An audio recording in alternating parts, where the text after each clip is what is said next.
Every time you go to board that plane, it's tough not to worry you might end up on the flight from hell. As we reported to you this week, Virgin America passengers going from LA to New York were left sitting on the tarmac for over 6 hours when bad weather forced their plane to land at a distant airport. And that was just part of their travel flightmares, it's being called. Starting next month, new rules take effect, which will protect passengers on flights like that one.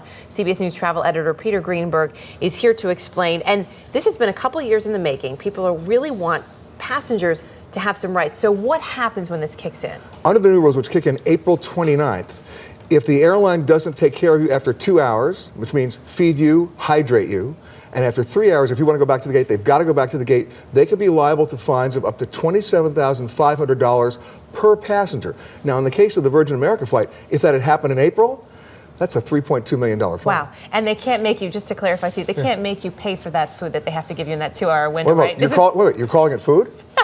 Sorry. Those pretzels, the $4 pretzels? Exactly. So that's what's going to kick in. You have a two-pronged situation there.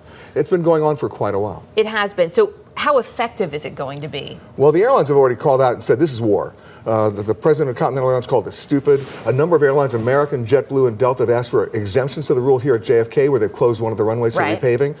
What they're really going to happen on April 29th, the airlines basically said this off the record.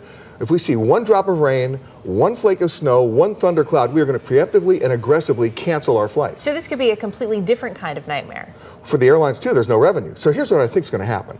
Starting April 29th, it's going to be a wake-up call. You cannot schedule 34 planes to leave the runway at 8 o'clock in the morning, because if you're on the 34th plane, hey, get a copy of War and Peace, you'll be reading it. It's not going to happen. And you're going to finish the whole thing before you take off. Exactly. So what's going to happen is, I'd much rather take a 9 p.m. departure that's on time than a 5 p.m. departure that's delayed 4 hours. So we're going to see fewer flights then, you think, fewer during peak flight hours. options. Exactly. You're going to start staggering the schedule. Do I need to be worried then, if I'm booking travel today for April 29th and later, do I have to be concerned? Remember that book I told you about? Right. I mean, the point is, they're going to start canceling flights initially because it's going to see who can actually play this game of chicken and not blink.